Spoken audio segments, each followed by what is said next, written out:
Hello everyone. तो आज का हमारा टॉपिक है टाइम। टाइम पे मैंने पहले भी एक वीडियो बनाई थी जिसमें हमने आवर्स को मिनट्स में कैसे कन्वर्ट करते हैं या मिनट्स को आवर्स में कैसे कन्वर्ट करते हैं, सेकंड मिनट्स को सेकंड में कैसे कन्वर्ट करते हैं और सेकंड को मिनट्स में कैसे कन्वर्ट करते हैं। ये कॉन्सेप्ट हमने पढ़े थे। आज हम टाइम से रिलेटेड एडिशन, सब्सट्रैक्शन और बाकी टॉपिक्स हम आज कवर करेंगे। तो यहाँ हम करते हैं प्रॉब्लम्स, वर्ड प्रॉब्लम्स एडिशन को लेकर।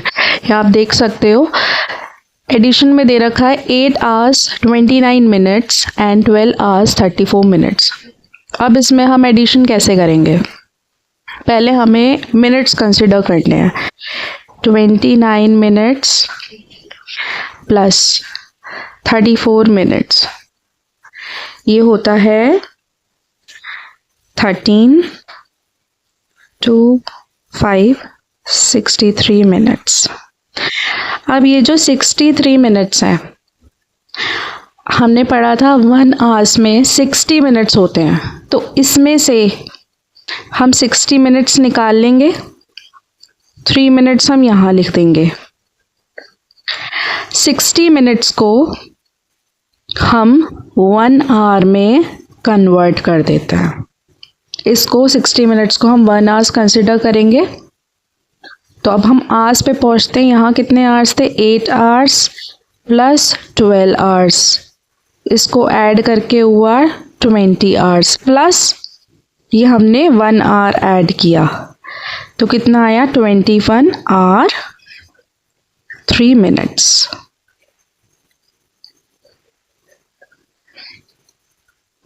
तो इसमें हमने पहले क्या किया? मिनट्स काउंट करे। मिनट्स हमारे यहाँ 63 निकल के आ रहे हैं। 63 में से 60 मिनट्स हमने अलग किए, 3 मिनट्स हमने अलग किए, 60 मिनट्स को हमने कन्वर्ट कर दिया आवर्स में। और यहाँ हमने जो आवर्स का टोटल किया था वो मिनट हमने यहाँ ऐड कर दिए, तो 21 आवर्स हुए। और रिमेनिंग हमारे कितने बच रहे थे? 3 मिनट्स, वो हमने यहाँ लिख दिए। तो ये था हमारा एडिशन। ऐसे ही हम ये करेंगे। पहले हम यहाँ मिनट्स कंसिडर करेंगे। 25 मिनट्स 59 मिनट्स, इसको ऐड करके 14 84 मिनट्स। अब हम इसे 60 से अबव है ये, तो हम यहाँ 60 मिनट्स अलग लिख देंगे। रिमेनिंग हुए 24 मिनट्स। इसको हम कन्वर्ट कर देंगे 1 hour में। अब हम यहाँ आवर्स चेक करते हैं। 11 hours 7 hours 18 hours। 18 hours में आप 1 hour ऐड कर लो, होगा 19 hour। और हमारे मिनट्स कितने आ रहे थे? 24 मिनट्स। तो ये रहा हमारा। तो इस तरीके से हम एडिशन सॉल्व करेंगे। इसी तरीके से हम अब सब्सट्रैक्शन पे आते हैं। सब्सट्रैक्शन में आप ये फिगर चेक कर सकते हो। 16 hour 18 minutes 3 hours 25 minutes। यहाँ अगर हम मिनट्स में फिगर देखें तो इसके आवर्स ज़्यादा हैं, मिनट्स कम है। इसके आवर्स कम है और मिनट्स ज़्यादा हैं। तो माइनस करने के लिए हमें जो फिगर आवर्स में ज़्यादा है वो कंसिडर करेंगे, बट 18 25 से माइनस नहीं हो सकता। इसके लिए हमें क्या करना रहेगा? इसमें से एक आर कम करके उस आर को मिनट्स में कन्वर्ट करके इसमें ऐड करेंगे। देखते हैं। 16 आवर्स में से अगर हम 1 hour लेस कर दें तो रहेगा 15 hour। ठीक है। और वो जो 1 hour हमने इसमें से लेस किया, कम किया,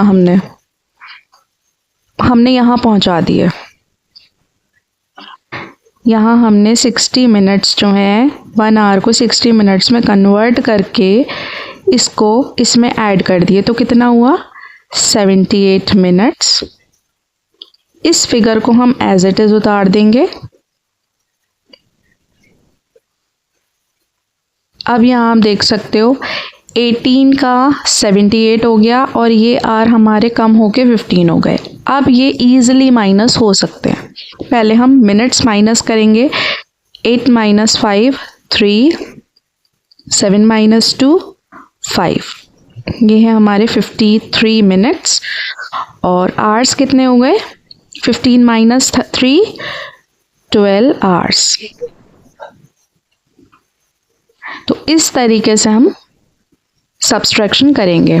ऐसे यहाँ देखते हैं 23 आवर्स 12 मिनट्स, 1 आवर 55 मिनट्स। अब यहाँ भी आप देखो, अगर हम इस डिजिट को लेंगे तो आवर्स ज़्यादा है बट मिनट्स कम है। यहाँ आवर्स कम है और मिनट्स ज़्यादा है। सेम हमें यहाँ प्रोसीजर फॉलो करना है।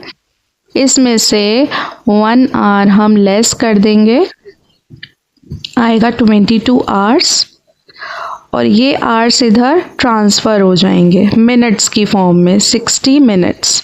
तो कितना हुआ? 72 मिनट्स, 1 आवर 55 मिनट्स। अब आप इसे ईज़िली सब्सट्रैक्ट कर सकते हो। 2 यहाँ से कैरी लेके 12 माइनस 5 7, यहाँ 6 6 और 5 17 मिनट्स, और यहाँ आप करोगे 22 माइनस 1 21 आवर्स। तो ये था हमारा एडिशन और सब्सट्रैक्शन का कॉन्सेप्ट कि किस तरीके से हमें ऐड करना है और सब्सट्रैक्ट करना है। अब हम नेक्स्ट कॉन्सेप्ट पढ़ेंगे टाइम इलेप्स्ड। टाइम इलेप्स्ड होता है कि स्टार्टिंग टाइम और फिनिशिंग टाइम के बीच का जो टाइम पीरियड होता है ना, वो होता है टाइम इलेप्स। कि हमने कोई वर्क कितने बजे हम स्टार्ट कर रहे हैं और कितने बजे हम ख़त्म कर रहे हैं, उसके बीच का जो टाइम पीरियड होगा ना, उसको टाइम इलेप्स्ड बोलते हैं। अब यहाँ टाइम इलेप्स्ड की इक्वेशन दे रखी है, finishing time minus starting time. इसमें हमें कोई भी फिगर क्वेश्चन मार्क फॉर्म में दे रखी होगी और 2 फिगर हमें मेंशन होंगी। हमें फिनिशिंग टाइम भी निकालना पड़ सकता है तो ये दोनों फिगर्स रहेंगी, हमें स्टार्टिंग टाइम भी निकालना पड़ सकता है तो ये दोनों फिगर रहेंगी, और ये दोनों फिगर हैं तो टाइम इलेप्स्ड हम निकाल लेंगे। तो इसको हम वर्ड प्रॉब्लम्स के थ्रू समझते हैं। यहाँ आप देख सकते हो, इस वर्ड प्रॉब्लम में दे रखा है Karan slept for 3 hours 35 minutes. Sleeping time उसका 5:30 PM, वेकअप टाइम निकालना है। मतलब वो कितने बजे सोता है वो टाइमिंग दे रखे हैं, कितने टाइम पीरियड का उसका स्लीपिंग टाइम रहेगा कि 3 आवर्स 35 मिनट्स तक वो सोएगा ही सोएगा, तो उसका वेकअप टाइम हमें निकालना है। तो यहाँ आप देख सकते हो, यहाँ 5:30 जो है ना 5 बजे है ना 6 बजे है, मतलब हाफ एन आवर है, 6 बजे से आधा घंटा पहले। और यहाँ मिनट्स आप देख सकते हो 35 मिनट से भी 30 मिनट्स के आसपास है। तो यहाँ जो हम कंसिडर करेंगे गैप टाइमिंग के बीच, वो हम हाफ एन आवर ही लेंगे। लाइक उसका स्लीपिंग टाइम था 5:30 PM, ये उसका स्लीप टाइम था। इसके बाद half an hour 6 PM 6:30 PM। हमें ये 3 आवर्स कंप्लीट करने हैं, कितने टाइम पीरियड वो सोया। तो ये हमारा 1 घंटा पूरा हो गया। अब यहाँ से 7 PM 7:30 PM, इधर से इधर काउंट करेंगे तो ये हमारे 2 घंटे हो गए। 8 PM 8:30 PM 3 आवर्स। अब आप देख सकते हो 8:30 PM पे हमारे 3 घंटे पूरे हो गए, 3 आवर्स पूरे हो गए। उसके बाद उसका टाइम और कितना है, 35 मिनट्स और ज़्यादा है, 35 मिनट्स और ज़्यादा है। तो यहाँ हम आधा घंटा और कंप्लीट करते हैं। 35 मतलब 30 + 5, तो यहाँ 9 PM आ जाएगा। तो 30 का जो था, हमने 35 मिनट्स का हमने 30 और +5 इस तरीके से कर दिया। तो 30 हमने कंप्लीट करे। 8:30 के बाद आधा घंटा 9 बजे, प्लस 5 मिनट्स और, तो 5 मिनट्स और का मतलब हो गया 9:05। तो उसका वेकअप टाइम रहा 9 hours 5 minutes PM। तो इस तरीके से हम निकालेंगे। हमें स्लीपिंग टाइम दे रखा है और जो उसका टाइम इलेप्स्ड है वो दे रखा है, और वेकअप टाइम हमने इस तरीके से फाइंड आउट कर लिया। अब नेक्स्ट में आप देख सकते हो फिनिश टाइम हमें दे रखा है। सपोज एक लेडी कुकिंग कर रही है, तो उसने कुकिंग इतने बजे फिनिश की और उसने टाइम लिया 2 hours 55 minutes का, तो हमें स्टार्टिंग टाइम बताना है। अब जो हम गैप लेकर चलेंगे ना, आप ये देखो 7:30 है, ठीक है, बीच का टाइम है, बट उसने स्पेंड करे हैं ऑलमोस्ट 2 घंटे तो है ही है, 55 मिनट्स, मतलब 1 घंटे के बहुत ज़्यादा पास। तो हम यहाँ पे 1 घंटे का गैप लेकर चलेंगे। तो यहाँ से समझते हैं।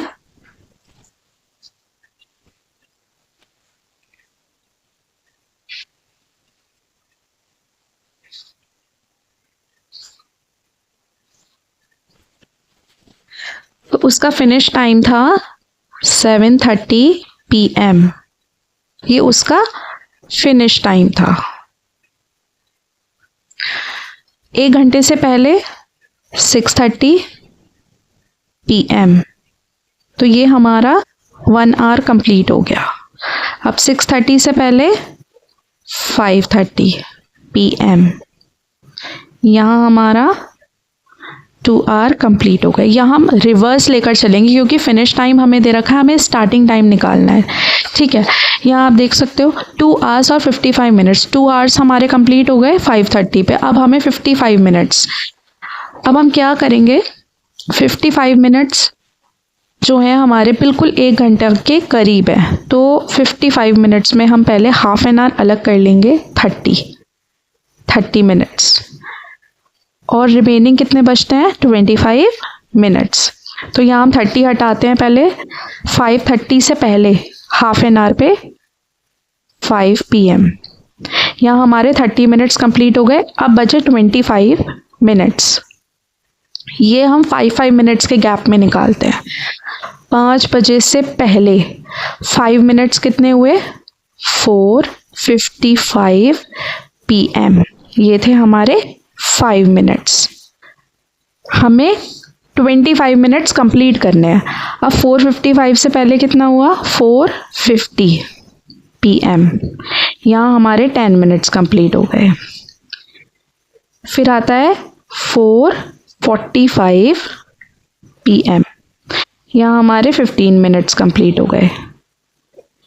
4:40 PM। यहाँ हमारे 20 मिनट्स कंप्लीट हो रहे हैं। फिर आता है 4:35 PM। यहाँ हमारे 25 मिनट्स कंप्लीट हो गए। तो हमारा स्टार्टिंग टाइम क्या है, 4:35 PM। जब हमें फिनिश टाइम दे रखा होता है, तो हम इस तरीके से रिवर्स कैलकुलेशन करते हैं। तो हमने फिनिश टाइम से स्टार्ट किया और हम यहाँ स्टार्टिंग पॉइंट पे आ गए। 4:35 PM पे उसने कुकिंग स्टार्ट की थी।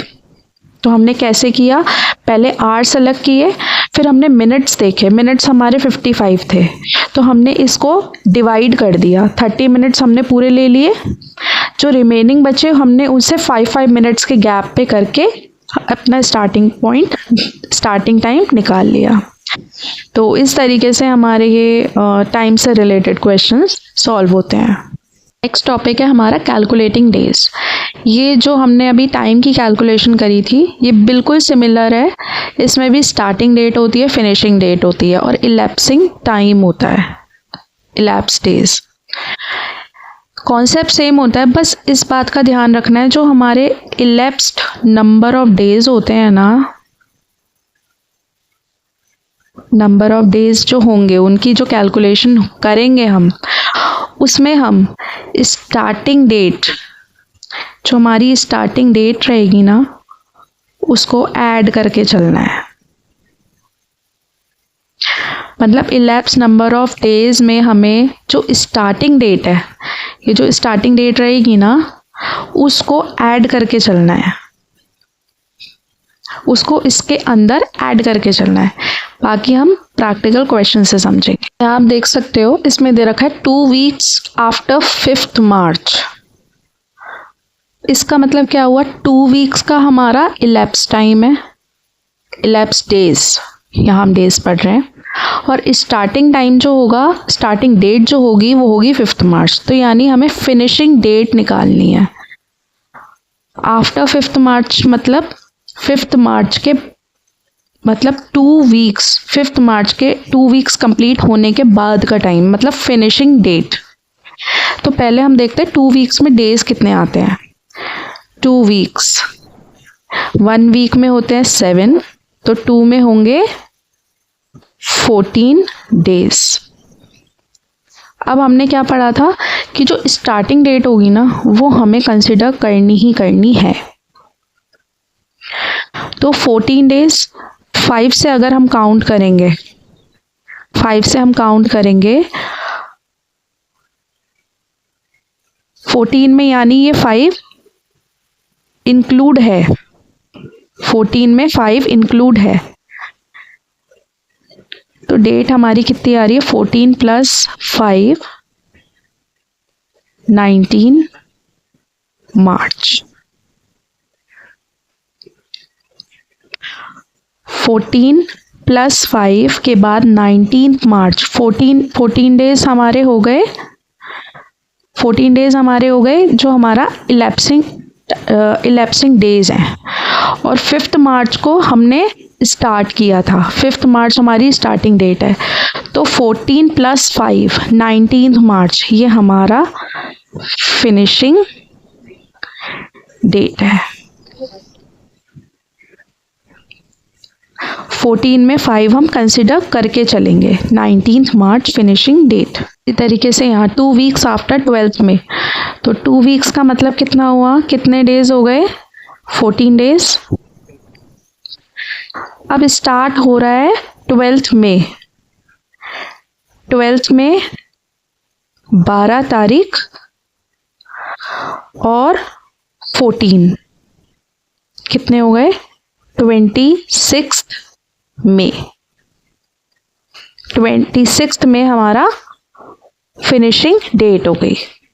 अब ये एक क्वेश्चन है, 20 डेज आफ्टर 15th जून।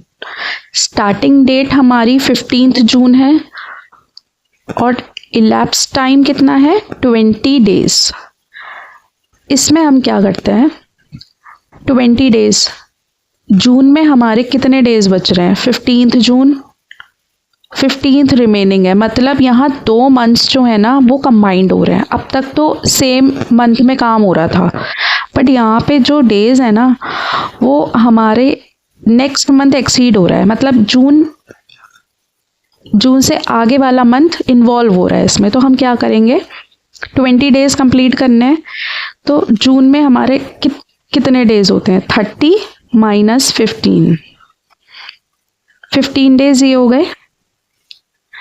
जून में 30 में से 15 माइनस किया तो 15 डेज हमारे ये हो गए। लेकिन हमने क्या पढ़ा था कि इलैप्स टाइम में, जो इलैप्स टाइम हम 20 डेज काउंट कर रहे हैं, इसमें जो स्टार्टिंग डेट होगी ना वो हमें इंक्लूड करके चलनी पड़ेगी। तो 15 जून एक दिन जो हमने इसमें कम कर दिया था, एक दिन हम यहाँ पे बढ़ा रहे हैं, 15 जून वाला डे हम ऐड कर रहे हैं। तो 16 डेज हो गए। अब 20 में से 16 अगर हम हटा दें तो 4 डेज बचते हैं। ये 4 डेज जो हैं हमारा, ये जून तो कंप्लीट हो गया, ये 4 डेज जो हैं हमारे नेक्स्ट मंथ में काउंट होते हैं। यानी 1 2 3 4, 4th जुलाई, यानी 4th जुलाई तक का तो हमारा वो इलैप्सिंग पीरियड चल रहा है। तो हमारी फिनिशिंग डेट क्या होगी, फिनिशिंग डेट होगी हमारी नेक्स्ट डे की 5th जुलाई। तो जहाँ हमारे 2 मंथ्स इन्वॉल्व होंगे, हमें कैलकुलेशन इस तरीके से करनी है। सो ये था हमारा टाइम का कॉन्सेप्ट। अगर आपको मेरी वीडियो पसंद आई हो तो please like and subscribe. Thank you.